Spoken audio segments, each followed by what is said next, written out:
En Afrique, le transport maritime constitue l'épine dorsale du commerce international et un moteur essentiel du développement économique. Avec plus de 80% des échanges continentaux et internationaux passant par les ports, l'efficacité des infrastructures portuaires conditionne directement la compétitivité des pays africains sur le marché mondial. Les ports africains jouent un rôle central dans la chaîne logistique du continent. Cependant, beaucoup sont confrontés à des défis majeurs, congestion, vétusté, des équipements, lourdeur administrative et coûts élevés. Ces contraintes ralentissent les échanges et limitent l'attractivité des ports pour les investisseurs internationaux. Il est essentiel d'introduire des scanners dans la plupart des terminaux. Je suis convaincu que ce secteur peut être transformé grâce à un programme de partenariat public-privé. Le ministère soutient ce modèle économique qui associe l'efficacité du secteur privé à l'action du secteur public.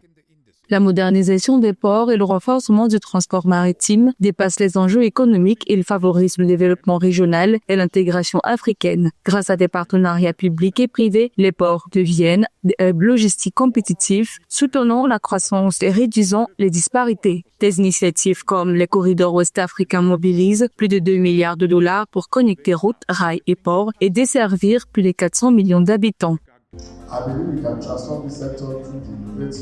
Je crois que nous pouvons transformer le secteur grâce au programme technologie innovant de partenariat public-privé adopté par le ministère. Ce modèle fondé sur la synergie collaborative entre l'efficacité du secteur privé et la supervision du secteur public devrait avoir des impacts transformateurs sur l'environnement et l'économie, tout en générant des opportunités d'emploi importantes et en facilitant le développement du commerce et des investissements dans le cadre d'une approche nationale renforcée, collaborative et tournée vers l'avenir.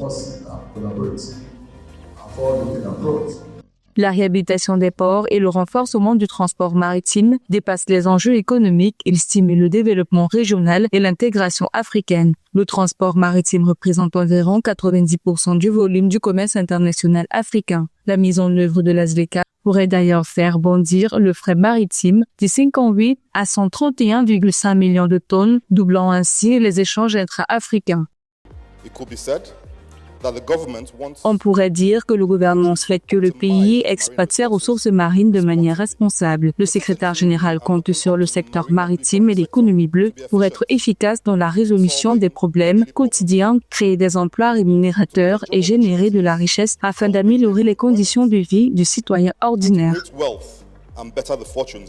Pour l'Afrique, investir dans les ports, fluidifier les chaînes logistiques et développer le transport maritime n'est pas une option, mais une nécessité pour garantir un avenir économique durable et connecté au commerce mondial. La Banque africaine de développement et d'autres partenaires soutiennent des projets majeurs comme le nouveau terminal de Frac en Côte d'Ivoire, estimé à 175 millions d'euros.